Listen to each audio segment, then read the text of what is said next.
bienvenue dans Elles agissent, le podcast qui donne la parole aux femmes qui font bouger les choses. À chaque épisode, je donnerai la parole à une femme pour qu'elle nous présente son univers, son métier, ses convictions. Ce sera aussi l'occasion pour elle de nous parler d'un sujet en particulier qu'elle affectionne ou qu'elle souhaite nous présenter. Ce sont des femmes inspirantes qui nous poussent à nous interroger, à réfléchir, à avancer. Et moi, à chaque fin d'épisode, je suis vraiment motivée pour agir et j'espère que ça sera pareil pour vous. Hello à tous, aujourd'hui je reçois Hélène Lecomte, que vous connaissez peut-être sous le pseudo Madame et ses pandas sur Instagram.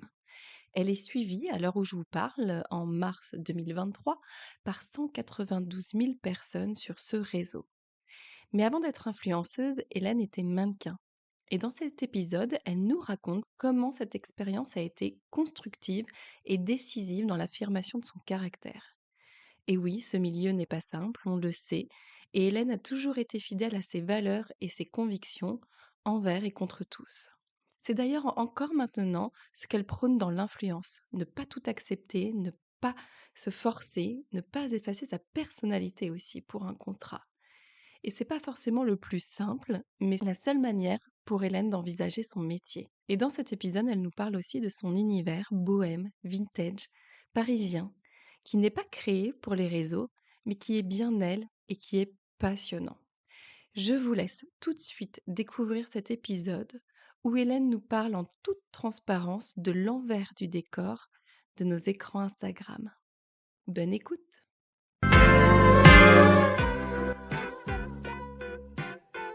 Bonjour Hélène. Bonjour Émilie. Comment vas-tu aujourd'hui? Ça va? Je suis très contente de t'accueillir à mon micro dans Elles agissent parce que je t'ai découverte sur Instagram et j'ai adoré tout de suite ton univers qui est... On a un peu les mêmes goûts ici sur les années 70. Tout à fait. Je te remercie infiniment. Bah oui, je t'en prie. Et du coup, j'avais vraiment envie de creuser sur comment cet univers est arrivé à toi, ou est-ce que c'est toi qui as été le chercher, comment le métier d'influence est venu à toi aussi, etc. Donc j'avais envie d'en savoir plus. Merci beaucoup d'avoir accepté cette invitation. Je t'en prie.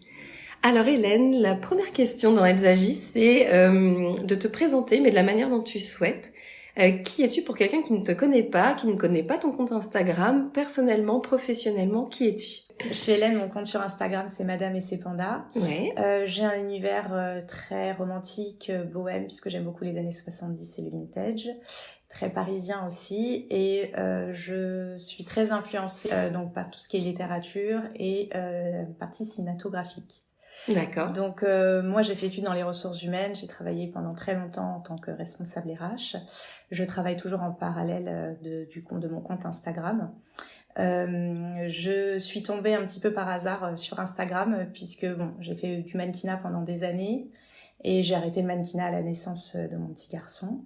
Et puis j'avais besoin d'un échappatoire puisque c'était un petit peu difficile dans ma vie privée, donc j'ai ouvert mon compte Instagram. J'avais besoin de cette créativité puisque j'étais un petit peu enfermée dans une cage et j'avais besoin de me retrouver dans mon jardin secret.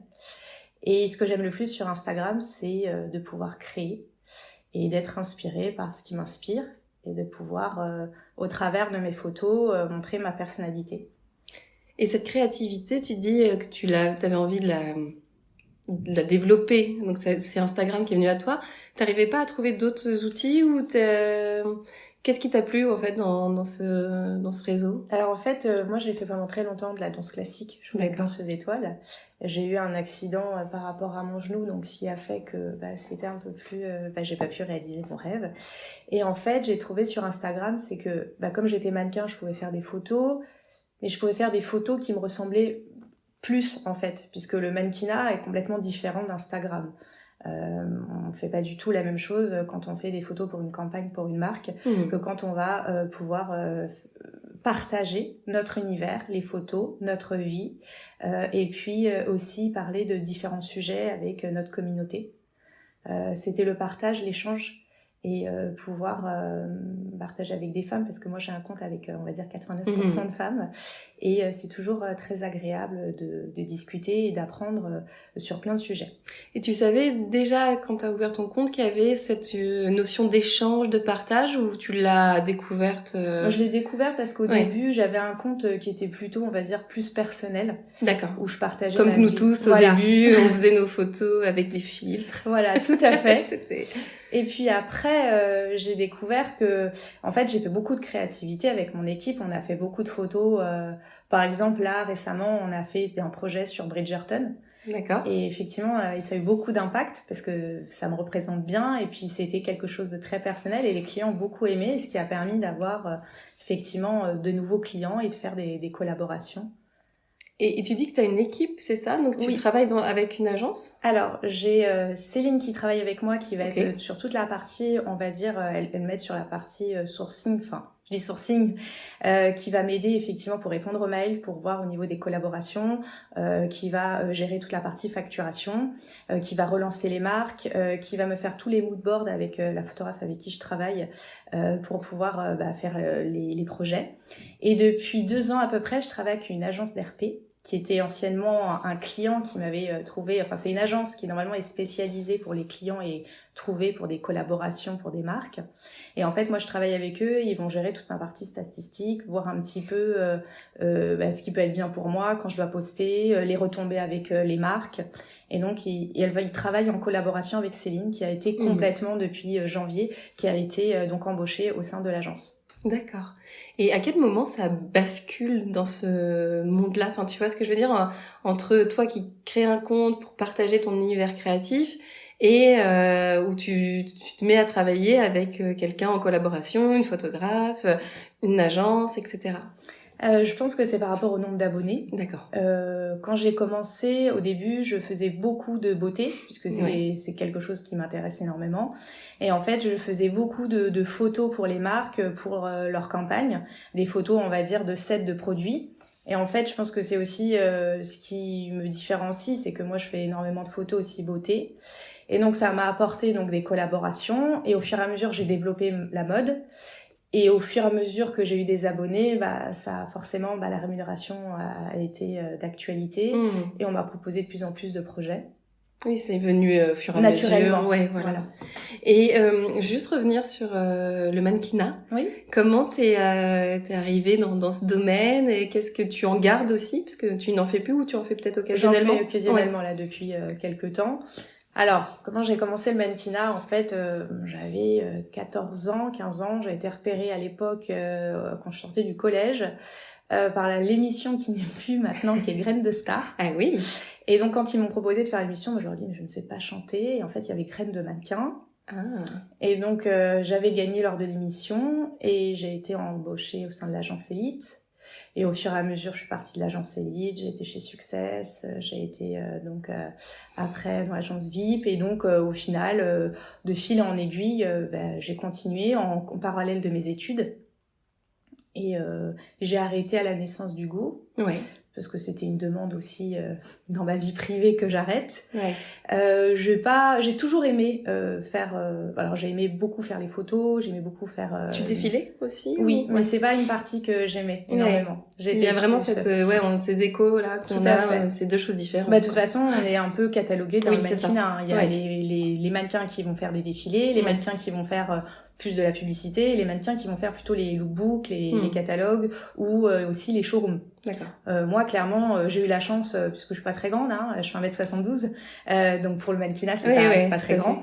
Et j'ai fait aussi des défilés que j'ai pas forcément apprécié au niveau de l'ambiance, c'est pas quelque chose où, voilà, je pouvais pas forcément créer. Parce que pour moi, c'est quand même, quand on fait des photos, on s'adapte en fonction des clients qu'on a. Et on va poser en fonction d'une campagne, d'une collection, de ce que moi je sais très bien pour quels clients je travaillais et des clients avec lesquels j'aurais jamais travaillé. Et oui. Voilà. On est aussi catalogué et moi ça me plaisait. Il te correspondait. Ouais. On m'appelait souvent pour les années 70, on me disait un peu style Jane Birkin, donc ça me correspondait. Et c'était bon en fait, ouais, voilà. c'était... Voilà. Tu faisais pas faire des choses qui te correspondaient pas. Par exemple, j'ai fait très peu de lingerie parce que c'est quelque chose où je me sentais pas forcément à l'aise. Et même si on m'a dit, il faut que tu fasses de la lingerie, j'ai toujours eu cette force de caractère en refusant des choses, même si ça pouvait me faire évoluer, même en travaillant avec des photographes, on me disait, mais si tu travailles avec moi, tu vas être la nouvelle Kate Moss. Je dis, mais moi, tu es un très bon photographe. Effectivement, ça va peut-être me propulser comme Kate Moss, mais c'est pas le style de photo que je veux faire. Parce que j'avais une part d'intégrité et qu'il y avait, alors les personnes qui faisaient des photos nues ou des photos en lingerie, c'était très très beau, mais moi c'était pas ce que je voulais faire. C'est pas ce que tu dis, c'est voilà. Ouais, tu dis que, mais c'est quand même dur d'arriver à faire ça. Enfin, tu vois ce que je veux dire, cet univers, et en plus il nous paraît un peu rude, enfin tu vois, où on n'a pas forcément sa parole et son libre arbitre. Oui, tu souris. Je souris parce que même si on l'avait pas, moi j'ai toujours été la mannequin un peu difficile en fait, entre guillemets, parce que c'est vrai que sur certains shootings, on va te demander retire ta culotte, fais ça, pose comme ci. Non, moi je savais dire non et je ne voulais pas, même si c'était un client ou c'était un job payé. On a eu des problématiques des fois où j'étais juste pour des photos en interne. Et au final, pendant la séance photo, je m'en suis rendu compte que c'était pour une campagne, vu comment c'était géré. J'appelle mon agence et finalement, j'étais placardée au Galeries Lafayette et au Printemps. Donc, des fois, j'ai pris des photos lors de la séance photo et le client, mon agence a fait en sorte qu'on puisse avoir les droits à l'image, qu'on puisse avoir les droits pour les catalogues, les photos, les affiches, les PLV, parce que c'est pas du tout les mêmes tarifs non plus. Et des fois, il y a le côté où on a des clients qui sont pas forcément on va dire sympathiques, qui essayent d'utiliser les mannequins. On a beaucoup de problèmes de poids dans le mannequinat, faut pas l'oublier. Il y a forcément des injonctions. Il faut pas manger ça, il faut pas manger ci. Il y a des agences. Tu l'avais, toi, tu vivais ça Moi, je vivais ça parce que j'ai été j'étais en agence, j'ai travaillé chez Success pendant très longtemps, mais j'étais mineure. Donc après, j'ai continué un temps, mais on me faisait beaucoup faire de défilés et moi, ça ne m'intéressait pas. Donc je suis partie dans une agence qui est l'agence Vive, qui était une agence plus commerciale. J'avais mon book.fr à l'époque, donc en fait, les clients te contactaient directement. Et c'est vrai que j'avais d'autres agences comme Mademoiselle, comme Ford qui me contactaient. Moi, j'y allais, je rigolais quand j'allais là-bas parce que je me disais, je suis pas filiforme et j'ai des formes et je suis petite. Donc on me disait oui, mais bon, il faut que tu perdes du poids, t'as trop de poitrine. Je dis mais qu'est-ce que je fais avec ma poitrine? Je peux pas la retirer en fait. On disait ça quand même. On me disait ça. Je faisais un 34 à l'époque, donc je leur ça allait quand même ça, non? Non, j'étais trop grosse. Ah, t'étais trop grosse, mon Dieu. Donc et je savais que si je continuais, si j'allais dans ces agences là, j'allais faire que des défilés. C'est pas ce qui est forcément bien payé. C'est pas là forcément où je suis à l'aise. Et c'est pas ce que je voulais. Donc j'ai toujours dit non. Et j'ai toujours dit, je fais des fois, quand on était en showroom pour le Woods Next, quand on faisait des salons, il y avait des clients qui nous demandaient des choses. Moi, il y a des fois lors de prestations, je suis partie. Voilà. Même si c'était très bien payé, je me suis dit, je ne peux pas faire ça. Vous me demandez de faire des choses, c'est pas possible. Mais tu as eu cette chance d'avoir ce caractère quelque part. Oui, tout à fait. Tu vois ce que je veux dire? Parce qu'il y a tellement de jeunes filles, je pense, qui... Là, on en parle beaucoup plus. Heureusement, la parole s'est libérée. Je pense que le monde de la mode a changé. Est-ce que tu es d'accord avec ça? Ou est-ce que tu as des échos différents? J'ai des amis, alors moi, qui commencent et qui sont ou qui sont toujours, mais qui étaient plus jeunes que moi à l'époque. Moi, j'étais dans une génération, c'était un peu plus facile. Malgré tout, même si on en parle plus, il y a toujours cette contrainte. Et maintenant, en plus, avec Instagram. Et oui. C'est-à-dire que j'ai quand même des copines qui sont en agence et qui me disent, maintenant, pour rentrer en agence, ils regardent le nombre d'abonnés que tu as sur Instagram. Ah oui, c'est d'autres critères. Voilà. Moi, mon agence m'appelle, des fois, elle me dit, t'as un direct booking directement avec le client pour un projet sur Instagram, mais t'as 185K. Sinon, il y a des personnes qui font des très belles photos et qui ont une expérience, mais qui ont 30K sur Instagram. Pour eux, ça c'est suffit pas. Or qu'avant, il n'y aurait pas eu ça. Non, il n'y avait pas ça, Avant, on aurait, par rapport à ce que les photos qu'elle a faites, avec les photographes avec qui elle a travaillé, ce qu'elle dégage, qu'elle est photogénique. Maintenant, non. Ils vont regarder le nombre d'abonnés. Voilà. Ah ouais. Bon, les critères. Je sais pas quoi dire à ça, en fait. C'est vrai que c'est pas très... c'est la mode, hein. C'est dur, hein. C'est dur. C'est un monde... C'est un monde très difficile. C'est vrai que quand on me dit, mais est-ce que tu peux conseiller ma fille qui veut faire du mannequinat ou j'ai on te demande ça. On me demande, je leur dis, Moi, je sais quand mon fils, on l'a déjà appelé, on m'a déjà dit une agence, je veux qu'il fasse du mannequinat. Pour moi, ça a toujours été catégorique, sauf si c'est du direct booking. Ok. Parce que je sais qu'avec des marques, je veux pas qu'ils travaillent. Les photographes sont pas forcément sympathiques. Il y a des marques qui sont pas forcément sympathiques. Les agences encadrent très très bien les enfants. Mais après, sur les shootings, c'est tout autre chose. Moi, j'ai fait des shootings avec des enfants, c'était très dur pour eux. Ouais.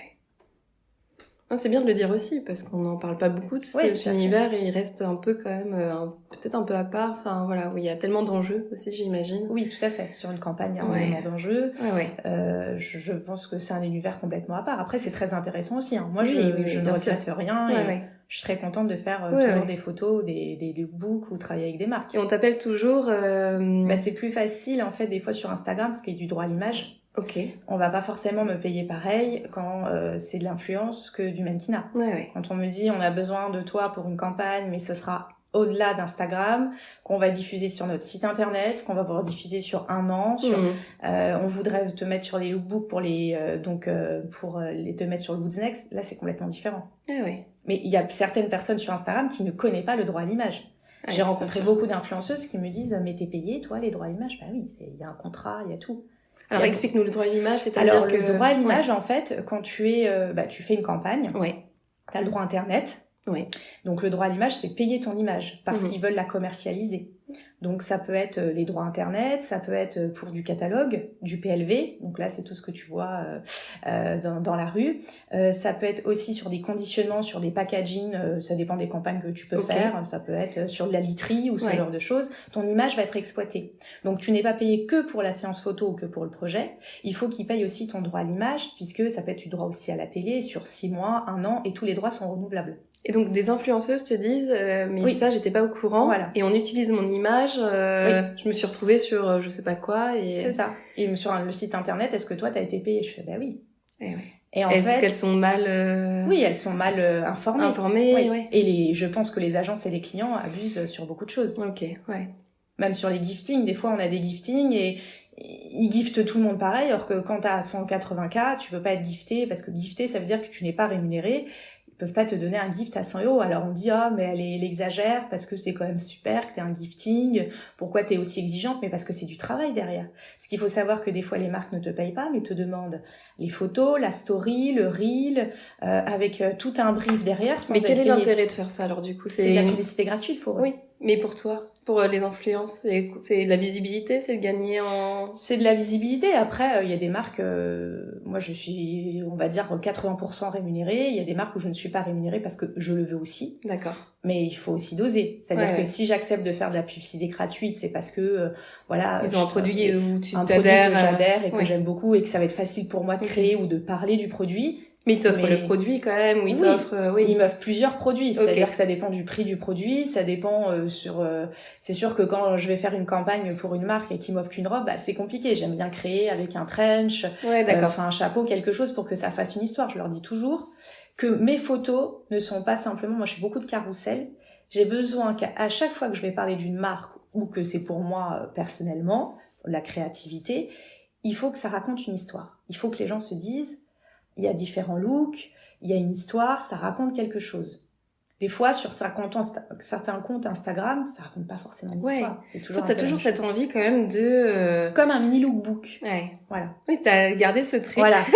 Et t'as gardé cette envie créative aussi, de transmettre quelque chose qui t'appartient en fait. Tout à fait. Et c'est surtout que, de toute façon, on fait clairement du marketing.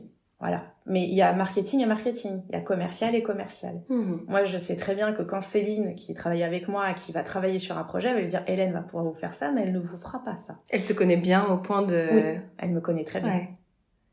Elle me connaît très bien. Et je suis très contente qu'elle soit venue vers moi pour me demander de travailler ensemble. Ah oui, c'est une rencontre c'est une rencontre. Elle m'a envoyé son CV directement. Elle m'a dit « J'aimerais bien travailler. Je suis en école. Je fais un master de communication. J'aimerais travailler au sein de l'équipe Madame et Seponda. » Je lui ai dit « Il n'y a pas d'équipe. Je ne sais pas ce que je vais pouvoir t'apporter. » Et elle m'a dit « Non, c'est un rêve pour moi. » Je lui ai dit d'accord. Et finalement, au fur et à mesure, on a travaillé avec tellement de clients qu'elle a directement été embauchée par l'agence avec qui c'est une belle histoire aussi pour elle. Et je suis très contente.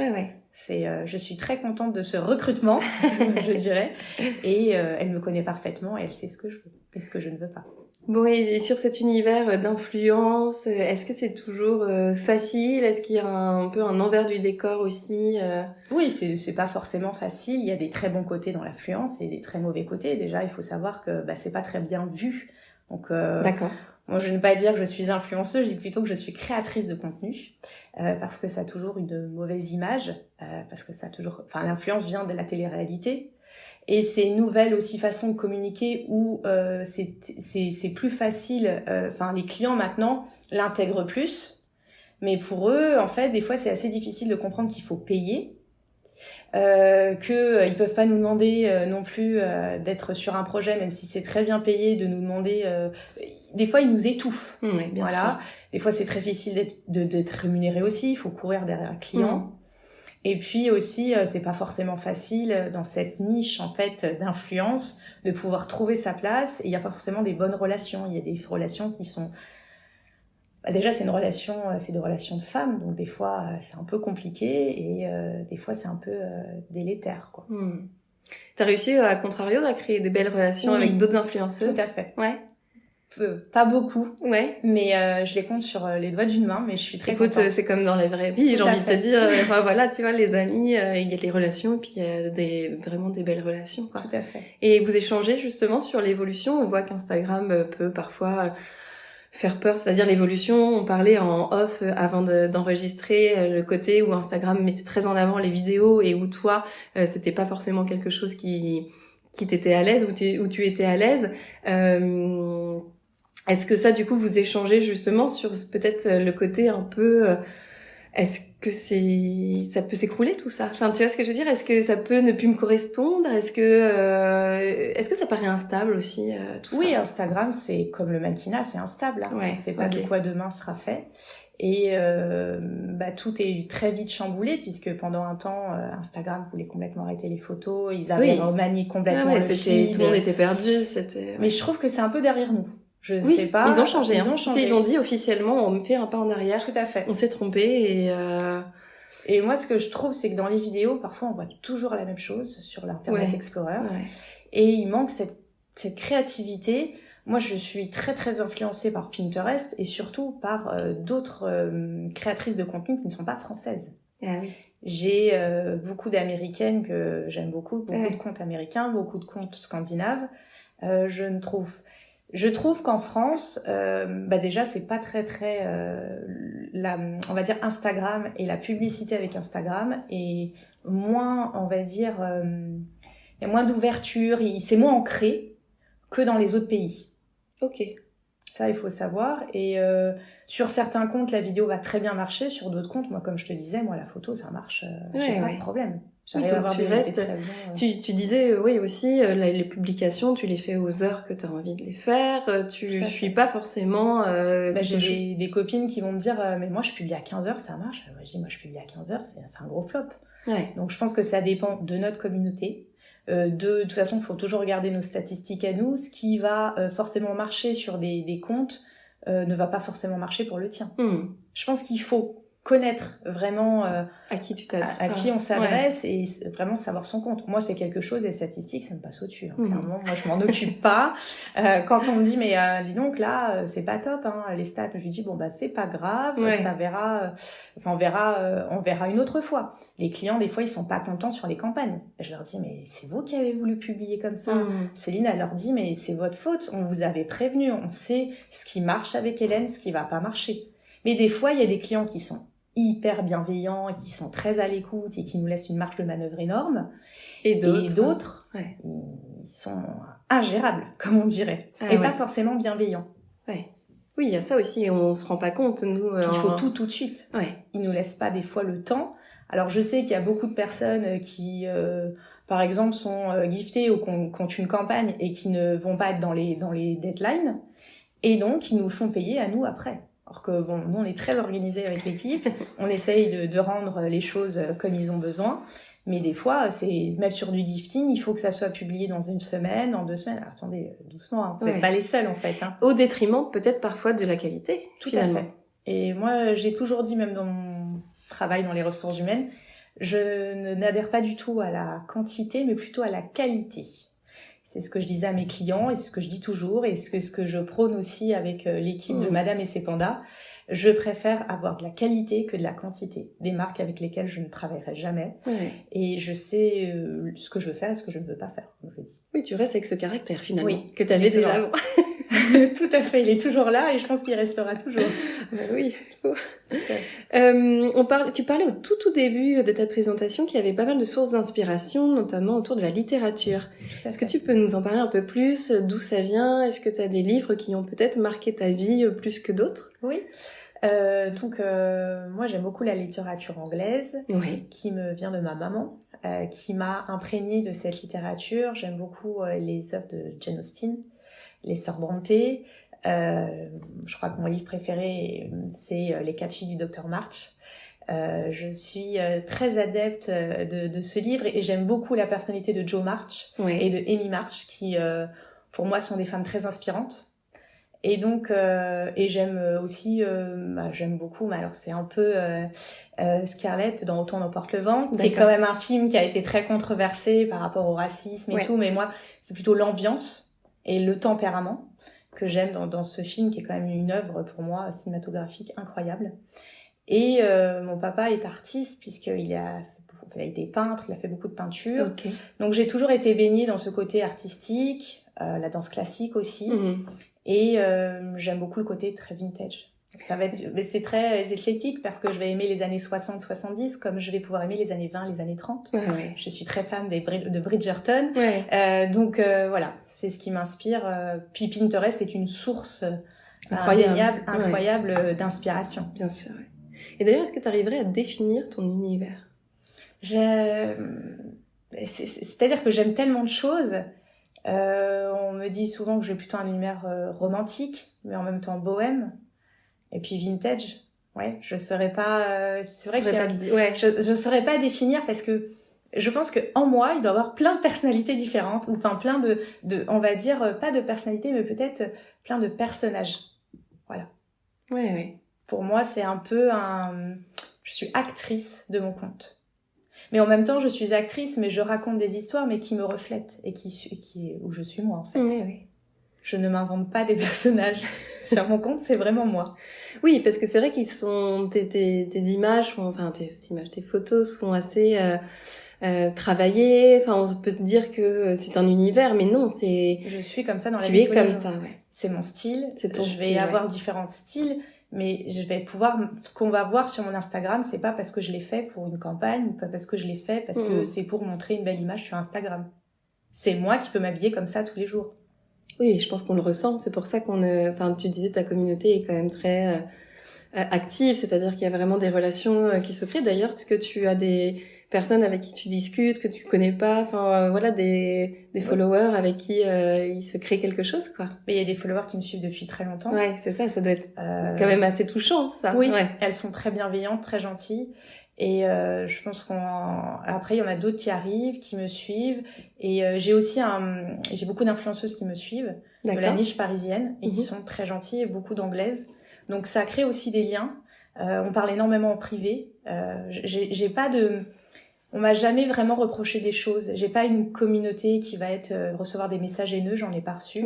Bon, on m'a déjà dit t'es trop maigre ou ce genre de choses, mais voilà, je veux dire, si vous n'êtes pas content, vous passez votre chemin, c'est comme ça, voilà. Mais on s'acharne pas, non, c'est pas tout à chaque fois. Non, il n'y a pas de messages. J'ai eu beaucoup plus de messages malveillants d'influenceuses que j'ai rencontrées lors des événements, des attitudes et des fois, il y a aussi un énorme, selon les générations. Moi, je suis quand même de l'ancienne génération. Tout le monde pense que je suis très très jeune sur les réseaux, mais non. Mais c'est vrai qu'il y a un manque de savoir-être et de savoir-vivre. Et il y a des questions qui sont très personnelles ou des pics ou qui sont difficiles parfois à gérer. Il n'y a pas certaines retenues, il n'y a pas ce côté où moi j'ai toujours eu la bienveillance pour les femmes déjà. Et puis sur les personnes un peu plus âgées où on doit toujours avoir du respect. Je trouve qu'il y a moins de respect. Tu le sens, ça, dans les événements, dans les choses comme ça? D'autres influenceuses qui permettent beaucoup de choses. Voilà. Même vis-à-vis des clients. Il y a des choses que j'estime il faut quand même approcher le client, mais il y a des choses qui ne se font pas. Bien sûr. Bon, merci pour cette franchise en tout Je cas. t'en prie. Avant de clôturer notre échange, Hélène, j'ai des questions un peu signature du podcast, donc qui s'appelle Elles agissent. J'aimerais avoir ta définition d'agir. Pour toi, ça veut dire quoi? Ça signifie quoi? Agir pour un monde meilleur, agir pour être une meilleure personne, agir pour soutenir, agir pour que les femmes soient plus entendues. Parce que je trouve qu'on revient dans un monde un petit peu plus, alors là c'est mon avis personnel, un peu plus patriarcal. Et des fois on a quand même, on a beaucoup de marge de manœuvre, mais je trouve que des fois on ne se fait pas assez entendre. Ok. Voilà. Alors ça c'est mon expérience personnelle. Hein. Oui, mais on l'entend, on l'écoute. Merci beaucoup Hélène pour cet échange, c'était très agréable. Et merci de t'être livrée avec autant de Avec plaisir. À très bientôt. À bientôt. J'espère que cet épisode vous a plu. Merci d'avoir pris le temps de l'écouter. Et n'hésitez pas, si vous avez aimé, à le partager, à le commenter, à faire vivre la communauté Elles agissent. Je vous retrouve très vite pour un nouvel épisode. Et n'oubliez pas que des lives sont aussi disponibles sur mon compte Instagram emily.b-sophrologue et que vous pouvez aussi retrouver toutes les informations de l'épisode sur le site du podcast www.ellesagissent.com. À très bientôt.